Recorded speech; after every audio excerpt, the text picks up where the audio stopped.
Hello everyone, welcome back to my channel, and in today's video we're going to be making a wall-mounted PC using Pegboard.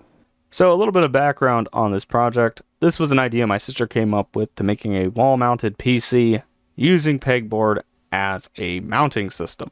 The idea was that you could mount whatever components you want on there, remove them or replace them fairly easily, and also Pegboard is pretty easy to work with, relatively strong, and is pretty common to see in workshops, which is where this PC is intended to be in. So this is kind of the original sketch of the PC. We have a picture of the components attached to the board. Some other things that aren't going to be installed in this video are the LED strips we have around the border here, and also we have the motherboard cover. That's going to be a little bit more involved to design, so decided to skip out on it for at least for this video, maybe some other time.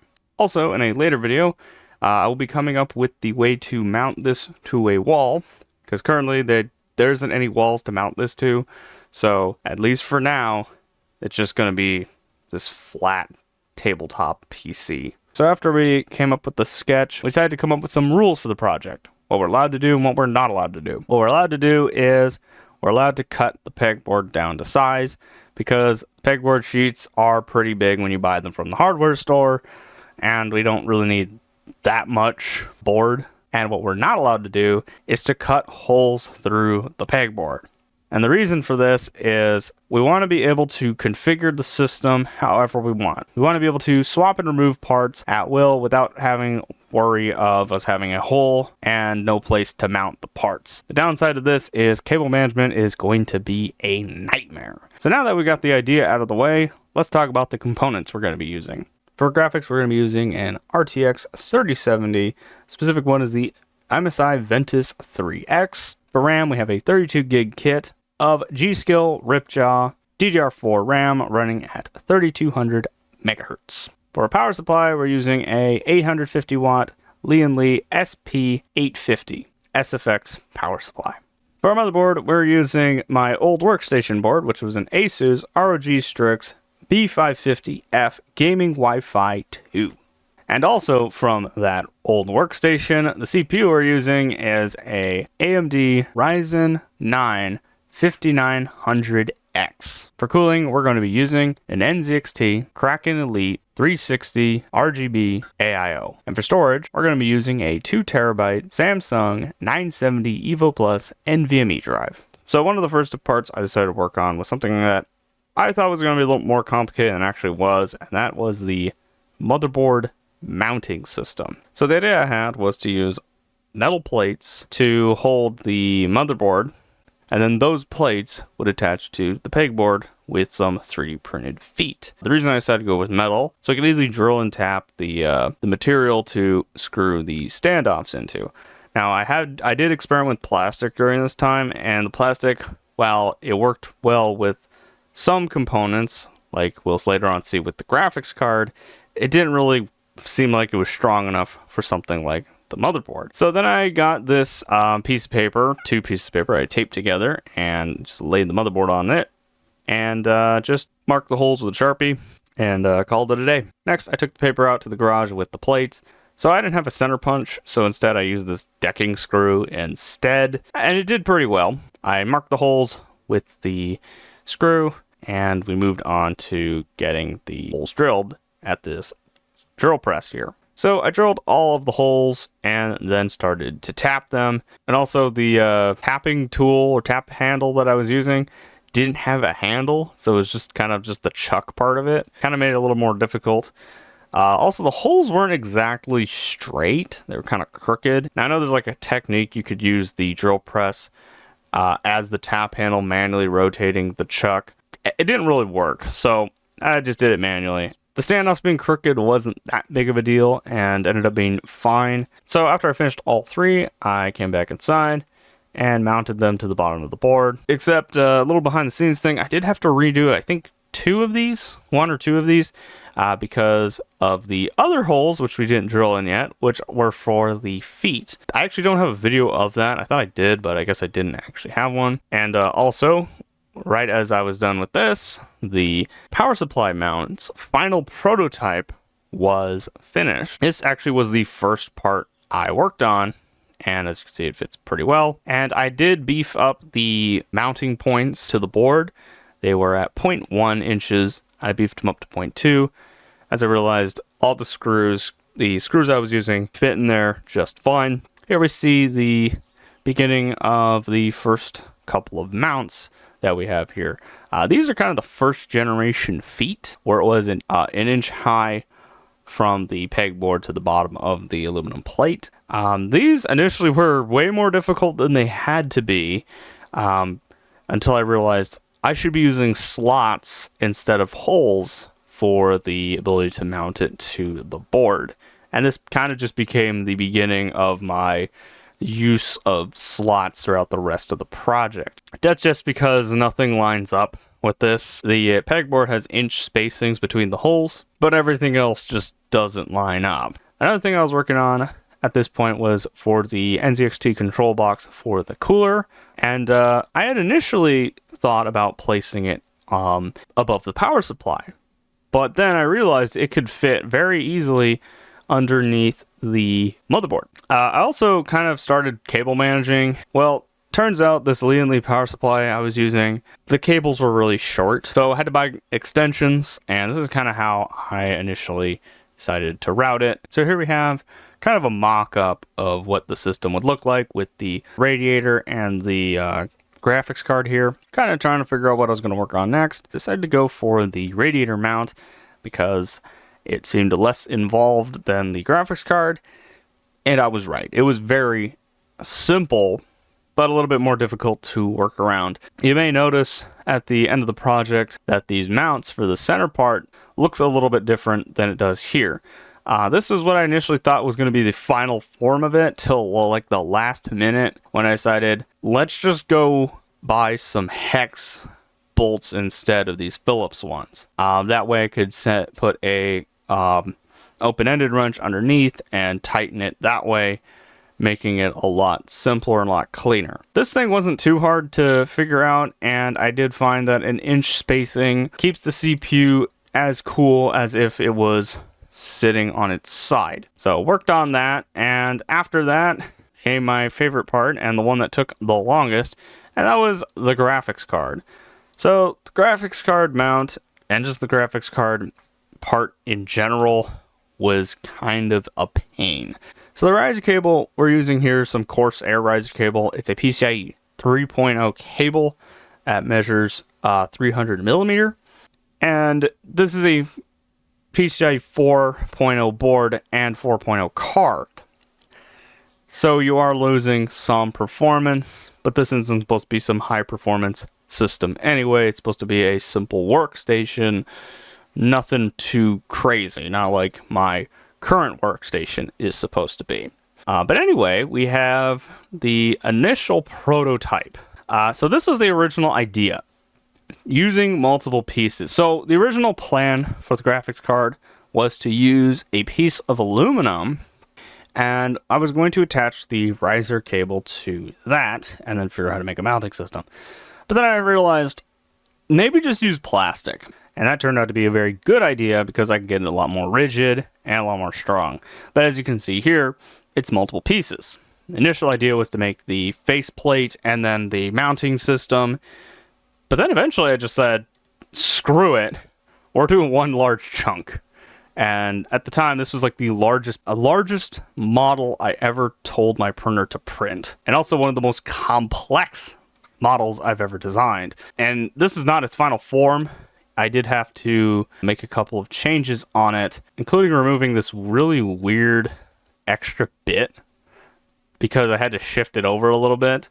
But that was removed, and I also made the fit just a little bit better. Also, the feet, I didn't ever show the final form of the legs for this mount. I initially decided on just some normal legs like I did for the motherboard, but then realized I could just print it as one single piece and then just attach it that way. And that turned out to be a way better idea. You didn't have to worry about having to make a weird slot to prevent it from rotating. Just have a flat kind of bar in between two legs, and it worked just fine. Also helped spacing out, made it so the spacing was a lot easier. This part had the longest development cycle, and it was also the one that took the longest to print each and every one of the parts. These took about 3 hours default settings, and I have, I think, four of these prototypes, and of course the final one. So yeah, that's a long time. Also, another part of the graphics card that was kind of a pain was the power cables in. So this thing requires two 8-pin power connectors to power the card. I did eventually come up with this kind of elegant way of doing it, where I wrap the cables in a bundle, go past the connectors, and then loop back and plug them in. And here we have the first time of me lifting it to see how strong everything is and checking all of the components to make sure they're on solid. Alright, so here we have it kind of being its almost final form. This is where I first show off the shortened legs of the board. And as you can see, the reason I shortened them was actually because the graphics card has a lot of say in how this is to be built. And that is because of the pins on these headers were scraping against the riser cable if it was too tall. I also had to redo the mount one last time, and to be able to kind of loop the riser cable down and then thread it through some of the holes on the back, which were just there just to lower the amount of plastic required, and that turned out to work out in the end. I had to take some pliers to the prototype and just break chunks off it to be able to fish it to see if it would work, and it did. And then I redesigned accordingly. And then, of course, we had the power button. Throughout this entire project, I completely forgot about the power button and just built everything else, and then realized, oh, I need something from the power button. I made this mount for it, just a simple power button, and it ended up fitting right underneath the graphics card mount perfectly, and decided, all right, we're going to put it there.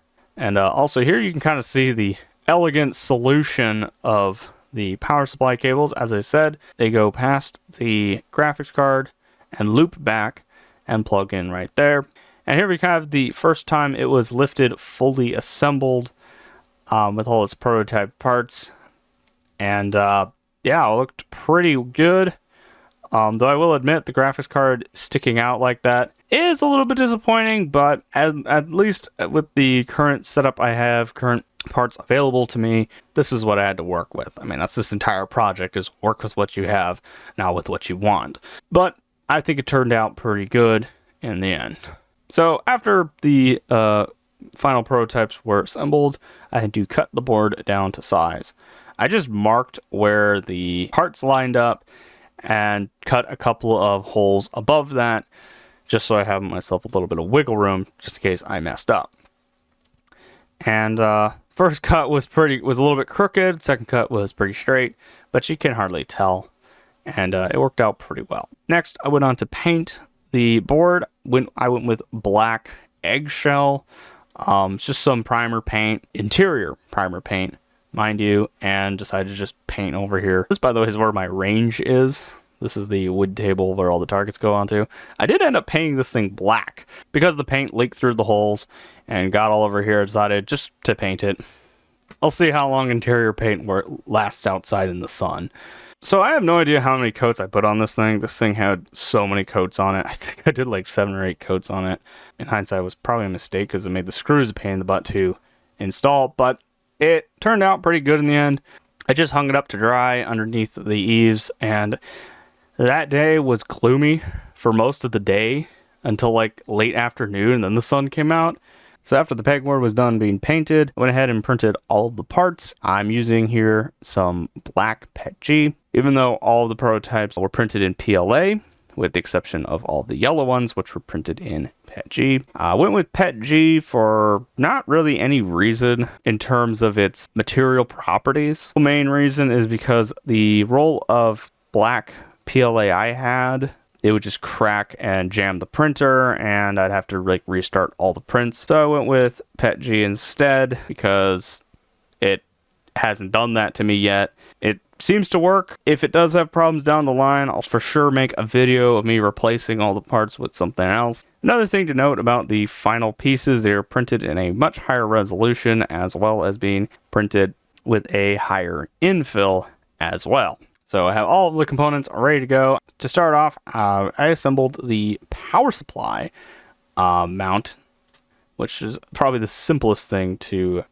assemble. And then I moved on to the motherboard. Using these hex bolts made it a whole lot easier because I could get the open-ended wrench in there and tighten them down. After attaching all of the brackets to the board, I realized, yeah, I kind of messed up and I shouldn't have done that, because I have to take the board off and then attach all the wires underneath it. So here we can see the graphics card mount. As you can see, I have to thread it through the hole very, very specifically, like a very particular method. And then after that, it kind of loops up through the cracks and into between these two, in between this kind of slot here, this little cutout. And this allowed me to make it more direct to the board without adding too much tension to it. After I got the riser cable attached, I went on to attach the legs, and it went on pretty easily, pretty nicely. Actually tucked the legs inward so there's less mount shown, which makes it a little bit harder to tighten down, but it looks a lot nicer that way. After that, went on to the radiator, and here we can see that I decided to change my mind last minute and make all of the legs go inwards, including the middle ones. After I got the radiator sub-assembly built, I went on to attach the power supply, because the power supply is kind of like a marking point of where everything goes. It's just in the corner, and basically helps me space everything out. The next thing I decided to worry about was the wiring. There's a ton of wires in here because of that NZXT cooler, which has 2 separate wires coming off each fan and requires 2 points of SATA power to power the entire thing. One for the pump and I think one for the control box. As you can see, this is how I mounted the control box underneath the bracket, and that kind of holds it in. I actually don't think I put screws into it because it held it down so well that I just didn't need screws. So after I attach all the RGB wires, I do some fit checks, make sure everything's lined up, and figure out where to put the radiator, how far I should mount it away from the board and everything. Next, I kind of had to do more fit checks. Throughout this entire project, I think I attached and detached the motherboard like 5 or 6 times. Next thing I did was attach the graphics card mount, which was actually pretty easy compared to the radiator.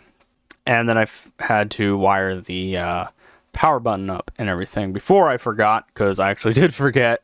And I was like, oh yeah, the power button. So graphics card is attached, and I decided, yeah, screw this, or just do all the cable management off camera. And after I did that, here is the final product. Now that I'm looking at it right now, yes, you can see quite a bit of cables, but it's a lot less than I was thinking. After I was certain everything was okay, decided to powering it on. All right, we got power and we got video. We're doing display port, because that's the port that I have here. Plug that in, turn the power supply on, and that's a good sign. Let's push the button. Okay, it turns on, screen turns on, fans are spinning, and we're getting video. Currently not yet. Let me take this off. All right. We're getting video. We're getting it to post, which is a good thing, of course, obviously. Now there we go to Windows. Of course, this is not the first time we've seen this system boot. This is actually the second time on camera we've actually seen the system boot. Boot into it, and there we go with our rando default background. There we go. The little preset we had going on here. We got the fans in the RGB mode, and then we have our CPU and GPU temp with Godzilla fighting. I think that's King Kong. Yeah, I think that's King Kong. Pretty cool. Pretty cool little device here. While I will say, yes, there's a lot of cables and stuff. it is a pretty cool screen, pretty nifty looking screen. 42C, 41C, and that's on pretty much idle. I'll have to look into that. The thermal paste I was using is the Corsair, some form of Corsair thermal paste. It's not the best, but it is what I had. So I'm probably gonna get some thermal grizzly paste or whatever, because that stuff works pretty well, and put it in there later. But so yeah. All right, so that will be the end of this project. Tell me your thoughts in the comment section below. Also, if you want to see me do any benchmarking of this system, or maybe just go in a little more detail of what I left out in the video, be sure to comment that down below as well. Yeah, that will be about it. Be sure to check out my other videos on my channel. I'll have some linked at the end of the video. And as always, thank you all for watching, and we'll see you next time.